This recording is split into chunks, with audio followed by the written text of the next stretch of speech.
لودھرا میں حضرت محمد مصطفیٰ صلی اللہ علیہ وسلم کی ولادت کا جشن مذہبی عقیدت و احترام سے منایا جا رہا ہے۔ اس کے ساتھ ایک ریلی کا انعقاد کیا جا رہا ہے۔ حضور کی محبت میں مستغرق ہو کے یہ ریلی کر رہی ہے۔ آپ کے بعد کوئی بھی ایسا نہیں ہے کہ جو نبوت کا دعویٰ کر سکے۔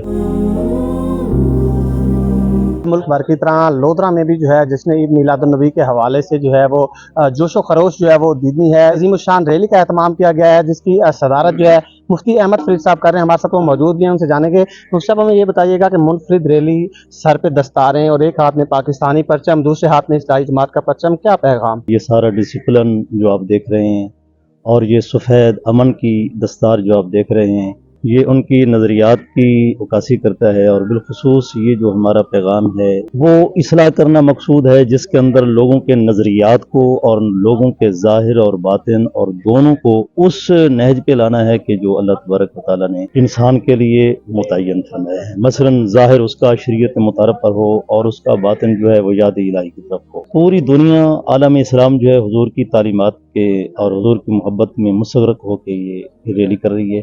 اور آپ یہ دیکھتے ہیں کہ ادھر ختم نبوت کے حوالہ سے بھی آج کل یہ جو ایشو چلا ہوا ہے ختم نبوت کا، وہ بھی بات اجاگر کرنا ہے کہ آقا پاک صلی اللہ علیہ وسلم کی ذات اقدس تک ہی نبوت ہے۔ اللہ تعالیٰ نے آپ کو سرفراز فرمایا اور آپ کے بعد کوئی بھی ایسا نہیں ہے کہ جو نبوت کا دعویٰ کر سکے، اور تمام مسلمانوں کو اس بات پر آگاہی کرنا ہے۔ اچھا مفتی صاحب ہمیں یہ بتائیے گا کہ پاکستان بھر میں بلکہ ملک دیگر ممالک میں بھی جہاں جہاں یہ اصلاحی جماعت کی طرف سے ریلیاں منعقد کی جا رہی ہیں، یہی ڈسپلن، یہی دستار، یہی نظام ہے؟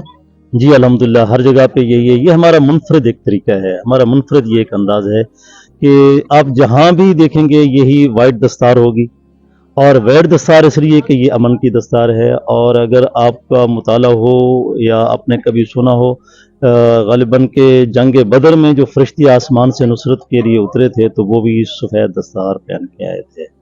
تو اس وجہ سے یہ دستاریں جو ہے نا یہ اللہ تعالیٰ کو پسند ہیں، اولیاء کاملین کو پسند ہیں، اور آقا پاک صلی اللہ علیہ وسلم کی ذات کو پسند ہیں۔ اس وجہ سے یہ دستار ہم نے اولیاء کی سنت کے مطابق رکھی۔ جی بالکل، جس طرح سے آپ نے مفتی احمد فرید صاحب سے سنا، ان کا یہ کہنا ہے کہ یہ جو ہے ایک منفرد انداز نہ صرف لودھرا میں بلکہ پورے پاکستان سمیت دیگر ممالک میں بھی جہاں جہاں اصلاحی جماعت کی ریلیاں منعقد کی جا رہی ہیں یہی نظام ہے۔ سر پہ دستاریں، ایک ہاتھ میں پاکستانی پرچم، جو کہ قومی یکجہتی کی جو ہے وہ مثال ہے۔ دوسری طرف یہ جو ہے جشن عید میلاد النبی کے حوالے سے بھی جو ایک واضح پیغام ہے، اور اس کے علاوہ ختم نبوت کے حوالے سے بھی ایک واضح پیغام جو ہے وہ دیا جا رہا ہے۔